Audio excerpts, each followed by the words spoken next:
الخير إنك على كل شيء قدير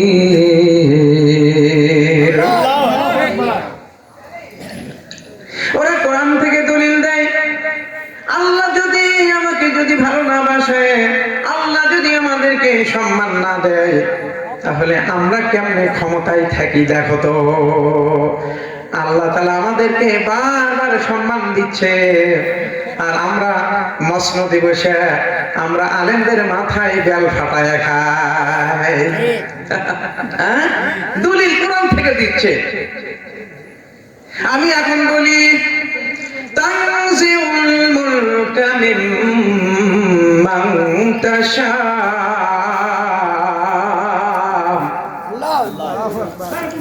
আল্লাহ তাআলা যাকে ইচ্ছা করেন ক্ষমতার মসনদ থেকে টেনে হিঁচড়ে নামিয়ে তাকে ডাস্টবিনে নিক্ষেপ করে দেয়।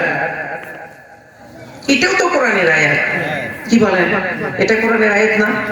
হ্যাঁ, এইবার বিশ্বাস হলো যে হ্যাঁ, যেই কোরআনের মধ্যে মানুষকে সম্মান দেওয়ার কথা আছে, ওই তারপরে আল্লাহ তাআলা বলছেন আমি যাকে ইচ্ছা, যখন কোনো মানুষ আমাকে অস্বীকার করে, যখন কোনো মানুষ কোরআন অস্বীকার করে, যখন কোনো মানুষ আলেমদেরকে অসম্মান করে ডিজনার করে, তখন আমি আল্লাহ তাআলা বরদাস্ত করি না, ওদেরকে আবার আসল জায়গায় টেনে হেসড়ে নামে নিয়ে আসি।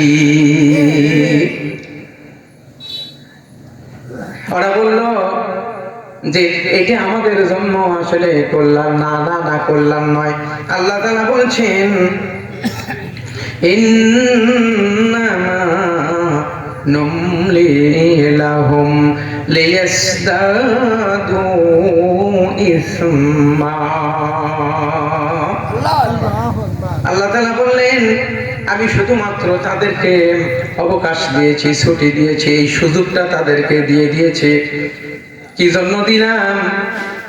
সুযোগটা এই জন্য দিলাম লিয়াজদাদু ইসমা, যারা তাদের পাপটাকে আস্তে আস্তে আস্তে আস্তে বেশি করতে পারে। পাপ বেশি করুক, এই জন্য সুযোগ দিছি। আল্লাহ তাআলা আমাদেরকে দুনিয়াতে অবাধ সুযোগ দিয়েছেন। কি বলেন, কি ভালো করার সুযোগ আছে, কি মন্দ করার সুযোগ আছে। একটা লোক মসজিদে যাইয়ে ধ্যান চুরি করতেছে, আল্লাহ তাআলা ইচ্ছা করলে তার হাতটা অবশ করে দিতে পারতো কিনা বলেন তো? তা কি করে?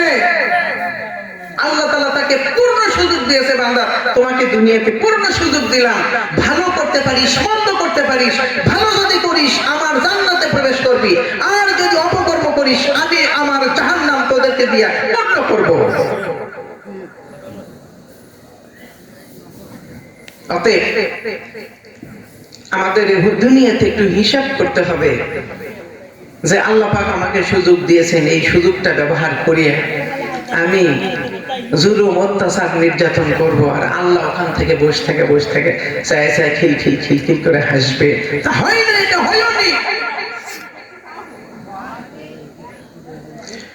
সাইয়েদনা ইব্রাহিম আলাইহিস সালামকে যখন দুনিয়াতে জাহান্নাম তৈরি করে তাকে জাহান্নামের মধ্যে নিক্ষেপ করা হয়েছিল, আল্লাহ তাআলা হযরত ইব্রাহিম আলাইহিস সালামকে বাঁচিয়ে দিয়েছিলেন। কি বলেন? কুলনা ইয়া নারু কুনি বারদান ওয়া সালামান আলা ইব্রাহিম। আল্লাহ তাআলা বললেন, আমি ইব্রাহিম আলাইহিস সালামকে লক্ষ্য করে বললাম, হে আগুন, তুমি ইব্রাহিম আলাইহিস সালামের জন্য শীতল হয়ে যাও, ঠান্ডা হয়ে যাও। আল্লাহ তাআলা চিন্তা করলেন আমি ঠান্ডা হওয়ার কথা বললাম। আমি আল্লাহ তাআলা যখন কোনো বিষয় বলি হও, তখন তার সাথে সাথে হয়ে যায়। আগুনকে আমি বললাম ঠান্ডা হয়ে যাও। এই ঠান্ডা এমন ঠান্ডা হবে, ইব্রাহিম আলাইহিস সালাম ওই ঠান্ডার কারণে কষ্ট পাবে। আল্লাহ তাআলা তার ভাষাটা আবার বললেন, সালামান আলা ইব্রাহিম। হে আগুন, তুমি ইব্রাহিম আলাইহিস সালামের জন্য না ঠান্ডা না গরমে পরিণত হয়ে যাও। ভাইরা আমার, যারা মনে করলো যে আল্লাহ পাক আমাদেরকে সুযোগ দিয়েছেন, সুযোগটা কাজে লাগানো দরকার। হাদিস শরীফে ভাই, বুখারী শরীফের হাদিস রয়েছে, মুসলিম শরীফে রয়েছে, তিরমিজিতে রয়েছে, ইবনে মাজাহ শরীফে রয়েছে। হাদিসটি হলো আন্নাল্লাহ ইউমলি লিল যালিমি ইযা আখাযাহু আল্লাহু লাম ইফলিতুহু। قرأ رسول الله صلى الله عليه وسلم كذلك أخذ ربك إذا أخذ القرى وهي ظالمة। হাদিস শরীফটা হচ্ছে আল্লাহ তাআলা জালেমকে অবকাশ দেন। ওই কোরআন শরীফে ওই ইউমলি কথা রয়েছে, ইউমলি আমলা, ইউমলি ইমলা আনবে ফাল থেকে ইমলি, সেখান থেকে নুমলি কথা রয়েছে। একই বাহাস, একই মাত্রা, একই বাপ থেকে এসেছে। ওই কোরআনের ওই শব্দটাকে কোট করা হয়েছে, রাসূলুল্লাহ ওই শব্দটাকে হাদিস শরীফে নিয়ে এসেছে। আজকের ওয়াজ হবে ভাইজান শুধু কোরআনের সাথে হাদিসের মিল করে দেয়, বাস্তবতাকে সামনে নিয়ে আসবো। আমার তাওফীক ইল্লা বিল্লাহ।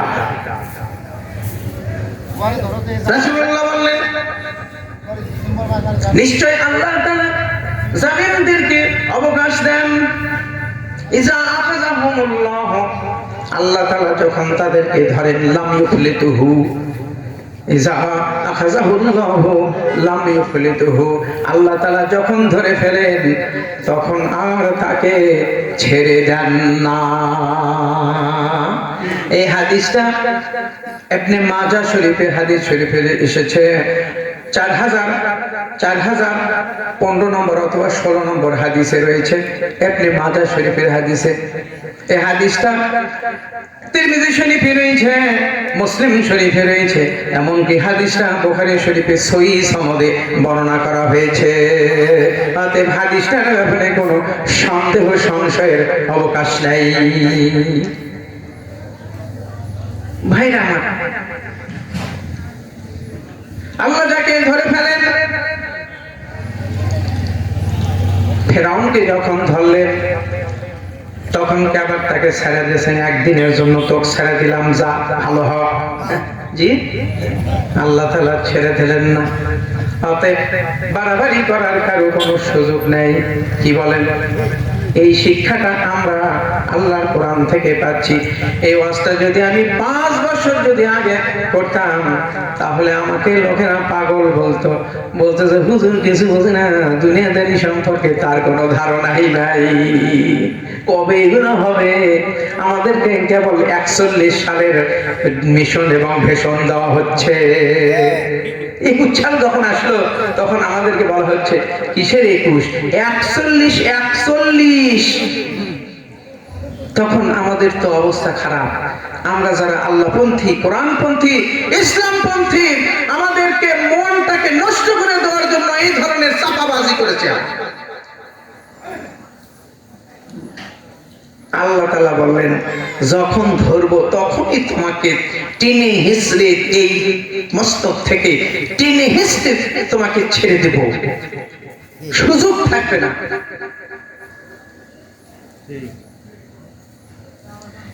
টুপি পরলে রাজাকার, কি বলেন? টুপি পরলে রাজাকার, আর পাকিস্তানি পন্থী হয়ে গেলাম। বলে টুপিওয়ালা এটা হলো রাজাকার, পাকিস্তানের রাজাকার আল-বদর আশ-শামস। ভাইরা আমার, কোন আল্লাহর বান্দা যদি 1971 সালে যদি স্বাধীনতা যুদ্ধে যদি অংশগ্রহণ করে, ব্যাটল ফিল্ডে যদি অংশগ্রহণ করে, আর পরবর্তীতে সে যদি দিনদার হয়ে যায়, সে যদি টুপি পরে, সে যদি পাঞ্জাবি পরে দাঁড়িয়ে রাখে, ওই ব্যক্তি আর ওই স্বাধীন কি বলেন মুক্তিযোদ্ধা আর থাকলো না। ওই ব্যক্তিটা এখন রাজাকারে পরিণত হয়ে গিয়েছে। এটি হলো বাস্তব। সব